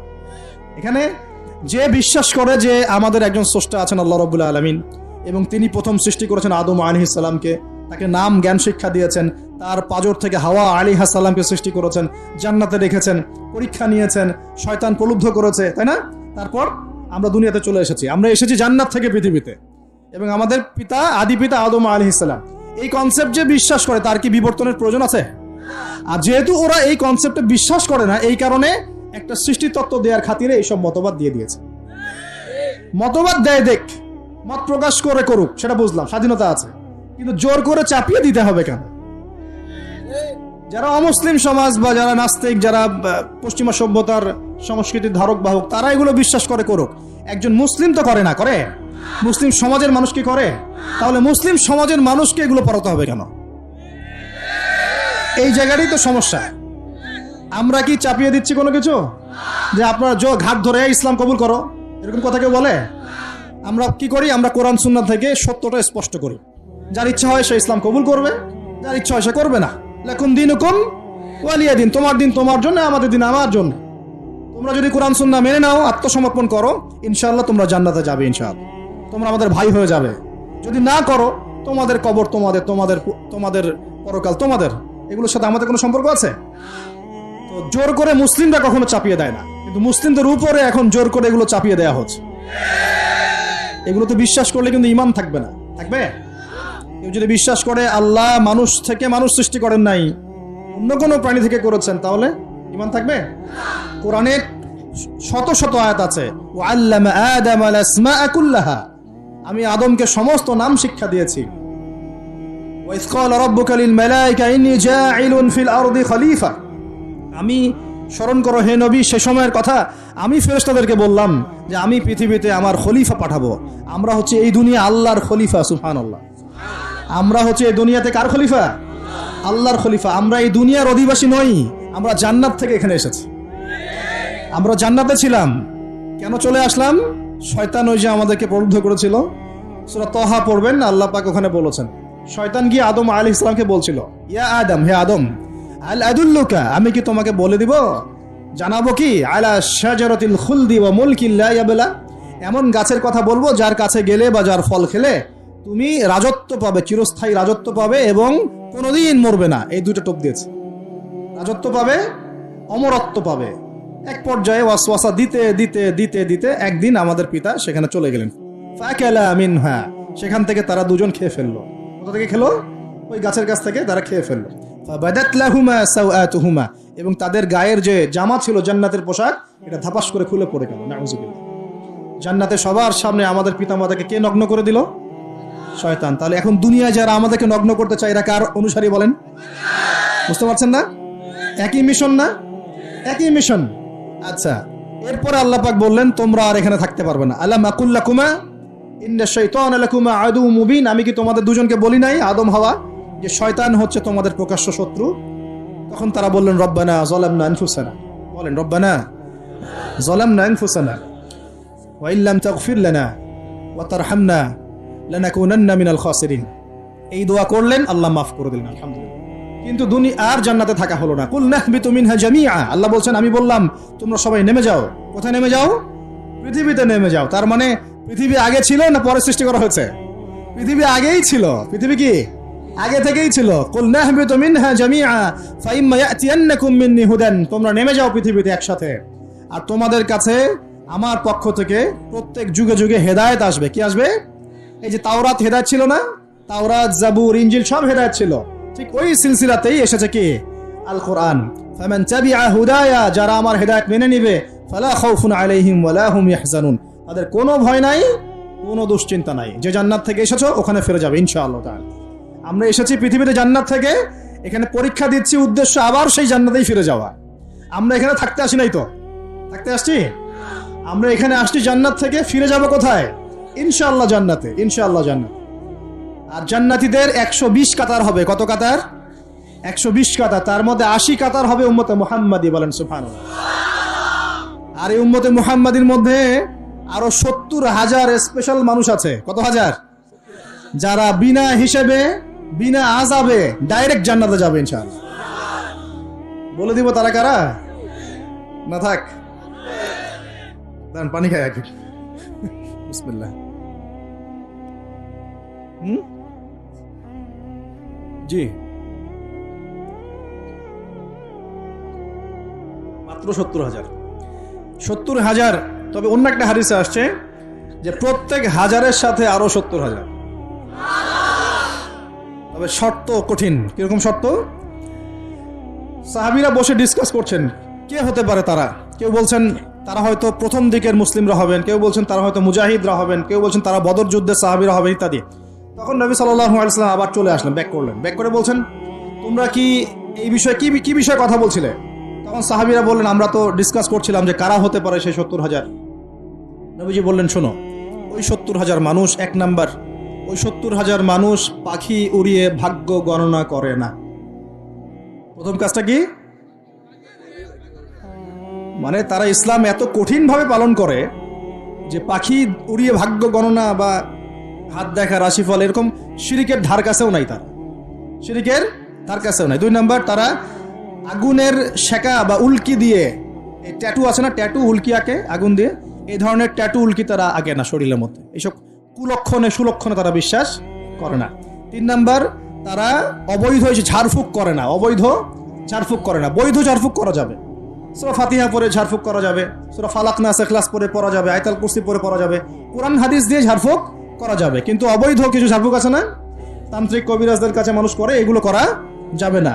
আর 4 নাম্বার হচ্ছে তারা সর্বাবস্থায় এক আল্লাহর উপরে তাওয়াক্কুল করে, ভরসা করে, আল্লাহর প্রতি তাওয়াক্কুল করে। এরা হচ্ছে সেই 70,000 মানুষের মধ্যে থাকবে ইনশাআল্লাহ। এক সাহাবী দাঁড়িয়ে বললেন, ওয়াকাশা দাঁড়িয়ে বলছেন যে ইয়া রাসূলুল্লাহ, আমার জন্য দোয়া করেন, আমি যেন সেই 70,000-এর মধ্যে থাকতে পারি। নবীজি বললেন হ্যাঁ, তুমি 70,000-এর মধ্যে একজন যাও। এরপর আরো 2 জন সাহাবী দাঁড়িয়ে গেলেন, আমার জন্য দোয়া করেন। নবীজি বললেন না, ওয়াকাশা অগ্রগামী হয়েছে। এভাবে সবার জন্য দোয়া করতে থাকলে দরজা কি হতো? বন্ধ হয়ে যেত। তো এই দরজা খোলা আছে। এই যুগের মানুষও হতে পারে না? যে ব্যক্তি শিরক করে না, আল্লাহয় ভরসা করে, কোন রকম কুলক্ষণে বিশ্বাস করে না, ইসলাম পরিপূর্ণরূপে পালন করে, ইনশাআল্লাহু তাআলা আল্লাহ চাইলে তাদেরকে আল্লাহ পাক 70,000-এর মধ্যে আশ্রয় দিবেন, অংশ দিবেন ইনশাআল্লাহ তাআলা। তো আমরা বলছিলাম যে আমরা কোত্থেকে আসছি ভাই? জান্নাত থেকে। কোথায় যাব? ইনশাআল্লাহ। এর মাঝখানে শয়তানের পথ রয়েছে কিছু, শয়তানের ফিতনা। কি ফিতনা? শয়তান চায়, শয়তান কিন্তু ওয়াদা করে আসছে, চ্যালেঞ্জ করে আসছে আল্লাহর কাছে। কি করছে? চ্যালেঞ্জ। শয়তান কি চ্যালেঞ্জ করছে জানেন? শয়তান চ্যালেঞ্জ করছে যে রব্বি, শয়তান বলছে রব্বি মানে হে আমার রব। শয়তান কিন্তু আস্তিক, শয়তান কিন্তু আল্লাহকে বিশ্বাস করে। সে বলছে রব্বি, হে আমার রব, আনজিরনি, আমাকে অবকাশ দিন, ইলা ইয়াউমি ইউবআসুন, কিয়ামত দিবস পর্যন্ত অবকাশ দিন। আল্লাহ বলছেন ফাইন্নাকা মিনাল মুনজারিন, যাও, তোমাকে অবকাশ দেওয়া হলো। কিয়ামত পর্যন্ত সময় আল্লাহর কাছে এমন বড় কিছু নয়, খুব সামান্য। এবার সে বলছে রব্বি ফাবিমা আগওয়াইতানি, হে আল্লাহ, যে আদমের জন্য আজকে আমাকে জান্নাত থেকে বের করে দেয়া হলো সিজদা না করার কারণে, লা আকুদান্না লাহুম সিরাতাকাল মুস্তাকিম, ওই আদমকে জাহান্নামে নেয়ার জন্য আমি সরল পথে ওত পেতে বসে থাকবো। বসে থাকে না শয়তান? সুম্মা লাআতিয়ান্না মিন বাইনি আইদিহিম, খুব ভালো করে জায়গাটা বোঝেন প্রিয় ভাইরা। শয়তান চ্যালেঞ্জ করে বলছে সুম্মা, এর পরে আমি আসব আদম সন্তানের সামন থেকে। কোত্থেকে? সামন থেকে মানে অর্থ হচ্ছে দুনিয়া, মানে আপনাকে দুনিয়ার সমস্ত ফিতনা এসে প্রলুব্ধ করে রাখবে। দুনিয়া চোখের সামনে দেখা যায় না? দেখা যায়। দুনিয়ার অভাবের ধোঁকা দিবে, বেকারত্বের ধোঁকা দিবে, হতাশা, এইটা সেইটা, স্বামী স্ত্রীর ফিতনা, পরিবারের ফিতনা, সামাজিক ফিতনা, আপনাকে দুনিয়ার এই ফিতনা এসে ব্যস্ত রাখবে, রাখে না? এটা হচ্ছে সামন থেকে আসা। ওয়া মিন খালফিহিম, পিছন থেকে আসবো। পিছন থেকে মানে আপনাকে পরকাল সম্পর্কে হতাশ করে দিবে, এবং পরকাল সম্পর্কে আপনাকে কুধারণা সৃষ্টি করবে, এবং পরকাল সম্পর্কে আপনার মধ্যে একটা গাফিলতি সৃষ্টি করে দিবে যে পরকাল না, পরে দেখা যাবে। পিছনে কি আছে? পরকাল না? পিছনটা পরকাল। তো পরকাল আসবে যখন, তখন দেখা যাবে। বৃদ্ধ হলে তখন তওবা করে নিব, এখনো কি তাড়াহুড়ার কি আছে, পরে দেখা যাবে শেষ বয়সে। এরকম করে আপনাকে ভুলিয়ে ভালিয়ে রাখবে পিছন থেকে। আবার হতাশ করে দিবে, আমার পরকালে আমার জান্নাত হবে না, আমি তো এত আমল করতে পারি নাই, আমার কি হবে, আমার আত্মহত্যা ছাড়া কোনো পথ নাই। এভাবে হতাশ করে ফেলবে আপনাকে পিছন থেকে। সুম্মা লাআতিয়ান্না মিন বাইনি আইদিহিম ওয়া মিন খালফিহিম, সামন থেকে আসবো, পিছন থেকে আসবো, ওয়া আন আইমানিহিম, ডান দিক থেকে আসবো। ডান দিক মানে কি? এটার ব্যাখ্যাও চমৎকার। ডান দিক মানে কি? আমরা বলি না ডান পক্ষ খুব ভালো মনে করি না? ডান পক্ষ ভালো, ডান দিকটা ভালো, শুভ মনে করি তো। ডান দিক হচ্ছে আপনাকে নেক্সট সুরতে সে ধোকায় ফেলবে। ডান দিক মানে কি? নেক্সট সুরতে ধোকায় ফেলবে। মনে কর ডান দিক মানে ভালো, মানে আপনি নামাজ পড়ছেন কিন্তু নামাজের মধ্যে শিরক ঢুকাই দিবে, মানুষ দেখতেছে ভালো করে নামাজ পড়ি, নামাজ যাকাত দিচ্ছেন, দান সৎকার করছেন, মনের মধ্যে রিয়া ঢুকাই দেবে, ভালো কাজই তো করছে, ঠিক আছে? মানে হ্যাঁ, এটাও ঠিক, ওই যে হালাল হালাল প্রেমের দিকে উদ্বুদ্ধ করার চেষ্টা করবে, নেক্সট সুরতে ধোকা, নেক্সট সুরতে, হ্যাঁ নেক্সট মানে আলেম হয়েছে মানুষ, সবাই একদম বড় বক্তা আলেম সব বলছে, মনের মধ্যে অহংকার, নেক্সট সুরতে ধোকা, ঠিক আছে? বা মনে হচ্ছে যে এক ভাইয়ের গীবত তহমত সমালোচনা করাকে সে দিনের পথে সংগ্রাম মনে করছে, নেক্সট সুরতে ধোকা। হ্যাঁ, এক ভাইয়ের সমালোচনা করা, গীবত করা, তার চরিত্র উদ্ধার করে ফেলা, এটাকে সে মনে করছে যে দিনের জন্যই করছে, ঠিক আছে? নেক্সট সুরতে ধোকা, নেক্সট সুরতে ডান দিক থেকে মানে কি নেক্সট সুরতে আপনাকে ধোকায় ফেলে দিবে, ফেলছে না? ফেলছে, কিন্তু এটা কিন্তু ডেঞ্জারাস। এটা কাদের জন্য? এটা আবেদ মানুষদের জন্যই, যারা আল্লাহকে মানে, রাসূলকে মানে, চেষ্টা করে দিনের পথে চলার জন্য, এদেরকে সে ডান দিক থেকে আসবে আর কি। আমাদের ক্ষেত্রে আল্লাহ পাক হেফাজত করুন, বলি আমিন। আর চতুর্থটা হলো ওয়ান শামাইলিহিম, ওদের বাম দিক থেকে আসবে। এটা কেমন? এটা হচ্ছে ফাসেক জালেম শ্রেণীর মানুষ যারা, তাদের সামনে মদ, জুয়া, জেনা সবকিছু উন্মুক্ত করে দিবে, এগুলোর পিছনে ছোট এক। এইভাবে চতুর্দিক থেকে শয়তান আসবে এবং বলবে, আল্লাহকে বলেছে ওয়ালা তাজিদু আকসারহুম শাকিরিন, আল্লাহ আপনি বেশিরভাগ আদম সন্তানকেই শুকরগুজার পাবেন না। এটা কি বাস্তব না? এখন বেশিরভাগ মুসলিম নামাজ পড়ে না পড়ে না? বেশিরভাগ মুসলিম যাকাত দেয় কি দেয় না? রমজান মাস আসছে দেখবেন বেশিরভাগই অনেকেই রোজা রাখবে না, আছে না? রমজান মাসে মানুষ বেপরদায় চলছে না? রোজা রেখেও মানুষ মাপে কম দিবে না? নামাজ পড়েও সুদ খাচ্ছে না? মানে বেশিরভাগ মানুষ কিন্তু সত্যি সত্যি আল্লাহর পথে নাই। এই পৃথিবীতে বেশিরভাগ মানুষ বলছে আল্লাহর সন্তান আছে, নাউজুবিল্লাহ। খ্রিস্টানরা বলছে না আল্লাহর সন্তান আছে? বেশিরভাগ মানুষকে আমি পথভ্রষ্ট করে ছাড়বো, শয়তান কিন্তু বলে গেছে, এবং সেটা কিন্তু বাস্তব হচ্ছেও। আল্লাহ পাক অন্য সূরায় বলেছেন ওয়াকালিলুম মিন ইবাদিয়াশ শাকুর, আমার শুকরগুজার বান্দা খুব কম হবে। কি হবে? কম হবে। হাদিসের মধ্যেও আসছে যে তোমরা ৭৩ দলে ভাগ হয়ে যাবে। কত দল? তার মধ্যে একটা মাত্র দল জান্নাতে যাবে। কয়টা দল? মা আনা আলাইহি ওয়া আসহাবি, আমি যার উপরে আছি, আমার সাহাবীরা যার উপরে আছেন। তো বুঝতে পারছি যে জাহান্নামে বেশিরভাগ মানুষই যাবে, অল্প মানুষই জান্নাতে যাবে। তবে জান্নাতীদের মধ্যে বেশিরভাগ হবে উম্মতে মুহাম্মাদের মতে ইনশাআল্লাহ তাআলা। তবে সুসংবাদ আছে। সুসংবাদ কি? আল্লাহ রাব্বুল আলামিন আমাদের নবীজিকে একটা ওয়াদা করেছেন, একটা গিফট, হাদিয়া দিয়েছেন। কিরকম হাদিয়া? আমাদের নবীজিকে আল্লাহ পাক বলেছেন, হে মুহাম্মদ সাল্লাল্লাহু আলাইহি ওয়াসাল্লাম, তোমার উম্মতের মধ্যে কোনো ব্যক্তি যদি আসমান জমিনের সমান গুনাহ করে কিন্তু তার আমল নামায় শিরকের কোনো পাপ থাকে না, শিরকের কোনো গুনাহ নাই, আমি তার সামনে আসমান জমিন সমান ক্ষমা নিয়ে হাজির হব ইনশাআল্লাহ। মানে যে ব্যক্তি লা ইলাহা ইল্লাল্লাহ মন থেকে পড়েছে, আমল করার চেষ্টা করেছে, শিরক থেকে বেঁচে থাকার চেষ্টা করেছে, ইনশাআল্লাহ একদিন না একদিন সে জান্নাতে যাবেই যাবে ইনশাআল্লাহ। এটা তো খুশির কথা আমাদের জন্য। আল্লাহ পাক আমাদেরকে তাওহীদপন্থী বানাক এবং শিরক থেকে বাঁচিয়ে রাখুন। এখন মুমিনের সংজ্ঞা তো বুঝলেন, এই সমস্ত গায়েবে আমরা বিশ্বাস করি বলেই আমরা কি মুমিন। এই মুমিনদেরকে আল্লাহ পাক বলছেন ইত্তাকুল্লাহ, তোমরা আল্লাহকে ভয় করো। কি করো? মুমিন হলেই মুত্তাকি হওয়া যাচ্ছে না। মুমিনদেরকে আল্লাহ পাক বলছেন যে আল্লাহকে ভয় করো। আল্লাহকে ভয় করার মানে কি? এক কথায় আমি একটা অ্যানসার দিচ্ছি। সূরা হাশরে চলে যান। কোন সূরা? সূরা হাশর। এই সূরার 7 নম্বর আয়াত। কত নম্বর? আল্লাহ পাক বলছেন ওয়ামা আতাকুমুর রাসূলু ফাখুযুহ, রাসূলুল্লাহ সাল্লাল্লাহু আলাইহি ওয়াসাল্লাম তোমাদেরকে যা যা দিয়েছেন সব গ্রহণ করে নাও। রাসূল যা যা দিয়েছেন গ্রহণ করে নাও। ওয়ামা নাহাকুম আনহু ফান্তাহু, রাসূল যা যা নিষেধ করেছেন ছেড়ে দাও। সোজা কথা, রাসূল যা যা নিষেধ করেছেন ছেড়ে দাও। এই একটা মূলনীতি মেনে চলতে পারলেই মানুষ মুত্তাকি হয়ে যাবে ইনশাআল্লাহ। এত বেশি কথার দরকার নাই। এই একটা মূলনীতি, রাসূল যা যা দিয়েছেন নিয়ে নাও, রাসূল যা থেকে নিষেধ করেছেন ছেড়ে দাও, ইনশাআল্লাহ তোমরা সফল হয়ে যাবে, মুত্তাকি হয়ে যাবে। রাসূল কি দিয়েছেন একটু গুছাই দিই আপনাকে।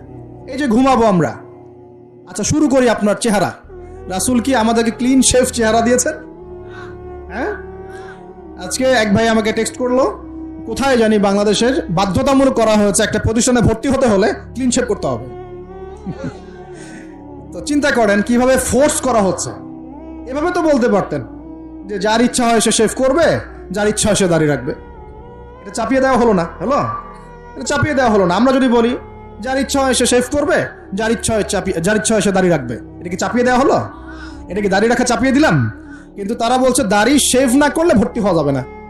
চাপিয়ে দিল না? ধ্বংস হোক এদের। কি হোক এদের? ধ্বংস হোক।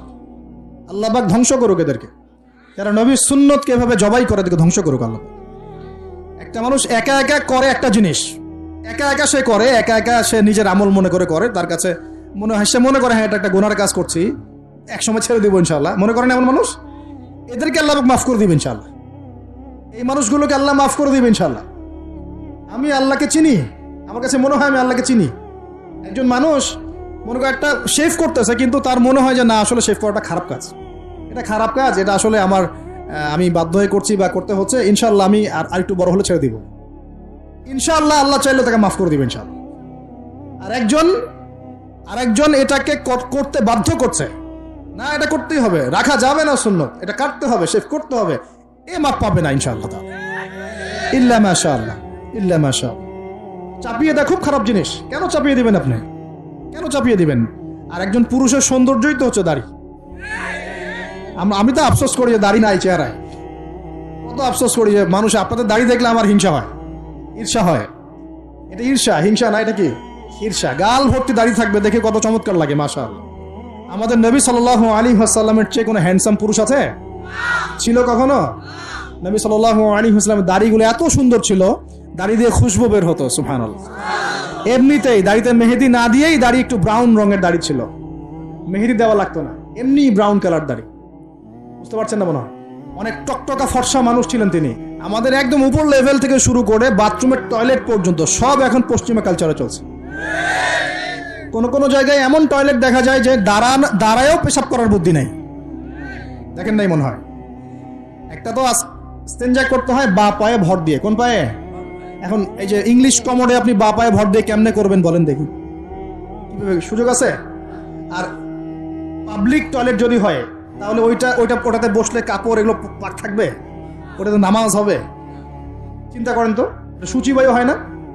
আচ্ছা, সব জায়গায় পশ্চিমা সভ্যতা ঢুকে গেছে এখন, সব জায়গায়, বাথরুম থেকে শুরু করে একদম ওই বিশ্ব পরিচালনা পর্যন্ত সব ওদের শূন্যতা চলছে।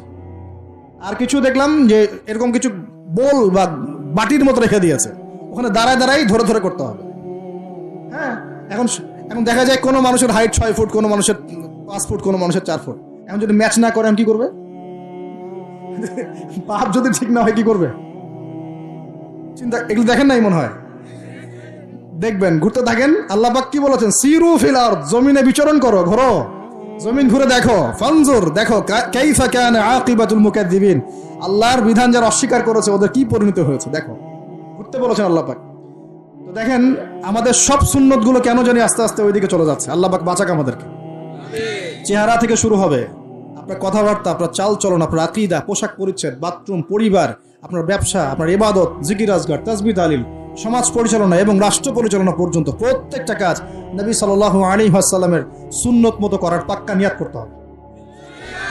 কতটুকু পারি না পারি আল্লাহ দেখবেন, কিন্তু চেষ্টা করতে হবে ইনশাআল্লাহ। ব্যক্তি পর্যায়ে তো পারবো নাকি? এখানে তো আমাকে কেউ ফোর্স করবে না, করবে? আমি যদি দাড়ি ছেড়ে দেই কারো কিছু বলার আছে? আপনি যদি হালাল খান কেউ কিছু ফোর্স করবে আপনাকে? আপনি নামাজ ঠিক মতো পড়েন, রোজা রাখেন, তাসবিহ তাহলিল করেন, জিকির আজগার করেন, আপনার পরিবারে পর্দা কায়েম করেন, কেউ কি ফোর্স করবে আপনাকে? উপরের লেভেলে হয়তো আমরা ইম্পোজ করার ক্ষমতা আমাদের নাই, ওটা পরে। আগে ব্যক্তি জীবন ঠিক করেন, পরিবার ঠিক করেন, আপনার অর্থনীতি ঠিক করেন, ইনশাআল্লাহ তাআলা আল্লাহ পাক আমাদেরকে প্রকৃত মুত্তাকি বানিয়ে দিবেন ইনশাআল্লাহ। আল্লাহ বলছেন প্রকৃত মুত্তাকি হও। কেমন করে আল্লাহকে ভয় করো? হাক্কা তুকাতি, ভয় করার মতো ভয় করো। ভয় করার মতো ভয় মানে কি? জীবনের কিছু অংশে ইসলাম পালন করব, বাকি অংশে করব না, এমন? নাকি জীবনের প্রত্যেকটা ক্ষেত্রে ইসলাম পালনের চেষ্টা করব? কোনটা? জীবনের প্রতিটা ক্ষেত্রে আল্লাহ পাক আমাদের সবাইকে ইসলাম পালন করার তৌফিক দান করুন। আল্লাহকে ভয় করো, ভয় করার মতো করে ভয় করো। আরেকটা কথা বলেছেন আল্লাহ পাক, ওয়ালা তামুতুন্না ইল্লা ওয়া আনতুম মুসলিমুন, পরিপূর্ণ মুসলিম না হয়ে মৃত্যুবরণ। পরিপূর্ণ মুসলিম কি জিনিস? যে ব্যক্তি বেপর্দায় চলে, এক মহিলা, আবার মাশাআল্লাহ নামাজও পড়ে, পরিপূর্ণ মুসলিম হলো কি? একজন ব্যক্তি 5 ওয়াক্ত নামাজি মাশাআল্লাহ, কিন্তু টেবিলের নিচ দিয়ে ঘুষ নিচ্ছে, পরিপূর্ণ মুসলিম হলো? একজন ভাই রোজাদার, মাশাআল্লাহ রোজা রেখেছেন, কিন্তু রোজা রেখে ব্যবসা করছেন, মাপে কম দিচ্ছেন, পরিপূর্ণ মুসলিম হলো? একজন যুবক আল্লাহর জন্য কাজ করছে মাশাআল্লাহ, আবার এদিকে হারাম সম্পর্কে লিপ্ত, পরিপূর্ণ মুসলিম হলো কি? পরিপূর্ণ মুসলিমের সংজ্ঞা বোঝানোর জন্য কোনো ব্যাখ্যার প্রয়োজন নাই। পরিপূর্ণ মুসলিম মানে উদখুলু ফিস সিলমি কাফা, তোমরা ইসলামের হুকুম আহকামকে পরিপূর্ণরূপে গ্রহণ করো, ইসলামে পরিপূর্ণরূপে প্রবেশ করো, বাস। এখন একসাথে কি সব আমল করা যায়? যায় না, কিন্তু চেষ্টা তো করা যায় নাকি? আমরা শুরু করি, আমরা চেষ্টা করি, ব্যক্তি পর্যায় থেকে শুরু করি, পরিবারটা ঠিক করার চেষ্টা করি, হালাল খাওয়ার চেষ্টা করি, ইবাদত বাড়িয়ে দেই, দিনের জ্ঞান অর্জন করি, ওলামায়ে কেরামের সোহবতে থাকি, আল্লাহর জিকির বাড়িয়ে দেই। ইনশাআল্লাহ তাআলা আল্লাহ পাক অনেক বড় জায়গায় নিয়ে যাবে ইনশাআল্লাহ তাআলা। আল্লাহ পাক আমাদের সবাইকে এই আয়াতটা বোঝার তৌফিক দান করুন। বলি আমাদের সবাইকে আল্লাহ পাক পরিপূর্ণ মুমিন হওয়ার তৌফিক দান করুন, ইমানের 6 পিলারের উপর বিশ্বাস করার তৌফিক দান করুন, এটাকে মুখে স্বীকার করার তৌফিক দান করুন, কাজেও বাস্তবায়ন করার তৌফিক দান করুন। আল্লাহ পাক আমাদেরকে পরিপূর্ণ মুত্তাকি বানিয়ে দেন, আল্লাহকে ভয় করার মতো করার তৌফিক দান করেন, এবং পরিপূর্ণ মুসলিম হওয়ার তৌফিক আল্লাহ পাক দান করেন। এই দুইটা এক্সাম্পল দিয়ে আমি শেষ করব। পরিপূর্ণ মুসলিমের এক্সাম্পল আল্লাহ পাক দিয়েছেন ইব্রাহিম আলাইহিস সালামের মতো। কোথায়? ইব্রাহিম আলাইহিস সালামের স্ত্রীকে এবং সন্তানকে আল্লাহ পাক বলছেন রেখে আসো ওই মক্কার জনমানব শূন্য জায়গায়। ওই মক্কায় কোনো মানুষ ছিল? কোনো খাবার, কোনো পানি? ইব্রাহিম আলাইহিস সালাম কি বলেছিলেন আল্লাহ আমি কেন তাকে এখানে রেখে আসবো? কি যুক্তি এর পিছনে, কি লজিক, কি সায়েন্স? বলেছিলেন নাকি আল্লাহ পাক বলেছেন বাস আমল করেছেন? সামি'না ওয়া আতা'না, শুনলাম মানলাম, শুনলাম মানলাম, শুনলাম মানলাম, এর নাম ইসলাম। কোনো প্রশ্ন করা যাবে না। প্রত্যেকটা প্রশ্নের উত্তর আছে ঠিকই, প্রতিটা প্রশ্নের উত্তর ঠিকই আছে, কিন্তু সব উত্তর বোঝার জ্ঞান আল্লাহ পাক আমাকে দেন নাই। নামাজ যে আল্লাহ পাক পড়তে বলেছেন, নামাজ পড়লে আমরা পরকালে জান্নাতে যাব ইনশাআল্লাহ, ইনশাআল্লাহ নামাজ পড়ার মধ্য দিয়ে আমাদের সমাজের ঐক্য হবে, ইত্যাদি অনেক ব্যাপার আছে। আপনার ফিজিক্যালও অনেক উপকার আছে, নামাজ পড়লে শারীরিক অনেক উপকারও আছে, কিন্তু সবকিছু তো আর ব্যাখ্যা করার প্রয়োজন নাই। আল্লাহ বলেছেন করো, নিশ্চয়ই এর মধ্যে কল্যাণ আছে, ব্যাস। আল্লাহ বলেছেন যাকাত দাও, যাকাত দিতে আল্লাহ বলেছেন দিতে হবে। এটা কেন দিব? আল্লাহ কি অন্যকে খাওয়াতে পারেন না? আমাকে খাওয়াতে হবে কিনা? এত যুক্তি তর্কের দরকার নাই। আল্লাহ পাক যাকাত দিতে বলেছেন, নিঃসন্দেহে এর পিছনে অর্থনৈতিক সমৃদ্ধি আছে। আল্লাহ বলেছেন রমজান মাসে রোজা রাখো, এটা এটা এটা রাখলে আধ্যাত্মিক অর্জন হবে, তাকওয়া অর্জন হবে। আমরা রমজান মাসে তারাবি পড়ি, ইবাদতের মৌসুম, কোরআন খতম দেই, আমরা জিকির করি, অন্যকে ইফতার করাই, যাকাত দেই, সদকাতুল ফিতর দেই, কত ইবাদত করি রমজান মাসে। আল্লাহ পাক করতে বলেছেন, এর পিছনে আরো অনেক কল্যাণ আছে, হয়তো আমরা জানি না। আমার শরীরে হয়তো এমন অনেক সমস্যা হতো যেটা রমজান মাসে রোজা রাখার ফলে শরীর ঠিক হয়ে গেছে, হবে না? এই অজু করি, আমরা অজু করি পবিত্রতা অর্জন করার জন্য, নামাজের জন্য, কিন্তু এই অজু করার বদৌলতে অনেক ভাইরাস ব্যাকটেরিয়া থেকে আল্লাহ আমাদেরকে বাঁচান না? সব কিছুর পিছনে কোনো না কোনো কারণ আছে, সব কারণ হয়তো আমার জানা নাই। এই জন্য আল্লাহ পাক বলেছেন সামি'না আতা'না, এর নাম মুসলিম। শুনলাম মানলাম, এর নাম মুসলিম। সব এত প্রশ্ন করা যাবে না, ওইটা কেন, এইটা কেন, পর্দা কেন, এই যুগে পর্দা কেন, ইসলামের চোরের হাত কাটার বিধান কেন? কেন হাত কাটার বিধান? এই এলাকায় যদি একটা চোরকে সবার সামনে হাত কেটে দেয় কেউ, এলাকায় চুরি বাড়বে না কমবে? কি মনে হয় আপনাদের? আর যদি তাকে বিভিন্ন ফাঁক করে বের করে দেন, ছেড়ে দেন, চুরি আরো বাড়বে না কমবে? আরো বাড়বে, আরো বাড়বে। ও দেখবে যে ধর্ষণ করলে কোনো শাস্তি নাই, আরো করবো। মদ খাইলে কোনো শাস্তি নেই, আরো খাবো। চুরি করলে কোনো শাস্তি হয় না, আরো করবো। বাস, এই তো বাড়তেই আছে দিন দিন এগুলা। আর যদি সবার সামনে ধরে একটা ধর্ষককে ফাঁসি দিয়ে দেন, আর ভয়ে কেউ ধর্ষণ করার চেষ্টা করবে না। আল্লাহ পাকের বিধান প্রতিটাই কল্যাণকর। এখন মানুষকে এগুলো বোঝাতে হয়। আফসোস, কিছু মানুষ বলে ভাই সব জায়গায় ধর্ম টেনে আনবেন না। সব জায়গায় ধর্ম টেনে আনবো না মানে কি? সব জায়গায় আপনার মন গড়া বিধান টেনে আনবেন না, সব জায়গায় ধর্ম ঠিকই চলবে। আমাদের এটা কি শুধু ধর্ম না, জীবন ব্যবস্থা? জীবন ব্যবস্থা কি পুরো জীবন কেন্দ্রিক হয় না? এখানে ব্যক্তি জীবনের হেদায়েত নাই, এখানে পারিবারিক হেদায়েত নাই, অর্থনৈতিক হেদায়েত নাই, সামাজিক হেদায়েত নাই। তাহলে সব জায়গায় ইসলাম চলবে না কেন? কেন চলবে না? এটাই হলো আমাদের এখনকার বিশ্বের চ্যালেঞ্জ। এই জায়গায় সবাইকে আবার পরিপূর্ণ মুসলিম হওয়ার তৌফিক আল্লাহ পাক দান করুন বলি আমি। আরেকটা এক্সাম্পল দিব। হ্যাঁ, সন্তানকে কুরবানি করতে বলেছেন আল্লাহ পাক, মনে আছে? ইব্রাহিম আলাইহিস সালামকে বলেছিলেন কেন এই ছোট্ট বাচ্চাটাকে হত্যা করব, জবাই করব? আল্লাহ পাকের হুকুম এসেছে, চোখ বন্ধ করে পালন করতে গিয়েছে। আল্লাহ পাক তো চান নাই যে সন্তানকে হত্যা করা হোক। আল্লাহ পাক পরীক্ষা নিয়েছেন, আল্লাহ পরীক্ষা নিয়েছেন। ওই স্মৃতি কিয়ামত পর্যন্ত মানুষ ঈদুল আজহায় পালন করে না? শুধুমাত্র ওই স্মৃতির ফলে দেখবেন কোটি কোটি মিলিয়ন মিলিয়ন মানুষের পেটের মধ্যে খাবার যায়, ওই যে কুরবানি দেয়, খেয়াল করে দেখবেন, তাই না? কোটি কোটি মানুষ সেই গোশত খায় না। একটা ঘটনাকে দিয়ে আল্লাহ রাব্বুল আলামিন কিয়ামত পর্যন্ত মিলিয়ন বিলিয়ন মানুষকে খাওয়ানোর ব্যবস্থা করেছেন। এটাই একমাত্র ব্যাখ্যা নয়, আমি জাস্ট একটা ব্যাখ্যা করলাম, আরো অনেক ব্যাখ্যা আছে। এটা একটা পরীক্ষা। আল্লাহ রাব্বুল আলামিনের প্রতিটা বিধানই মানবতার কল্যাণে। চোখ বন্ধ করে বিশ্বাস করলে সে মুসলিম। আল্লাহ পাক এটাই বলছেন, ওয়ালা তামুতুন্না, ভুলেও মৃত্যুবরণ করো না। ওয়ালা তামুতুন্না, ভুলেও মৃত্যুবরণ করো না। ইল্লা ওয়া আনতুম মুসলিমুন, পরিপূর্ণরূপে ইসলাম কবুল না করে, আত্মসমর্পণ না করে ভুলেও মৃত্যুবরণ করো না। মৃত্যু কবে আসবে জানি?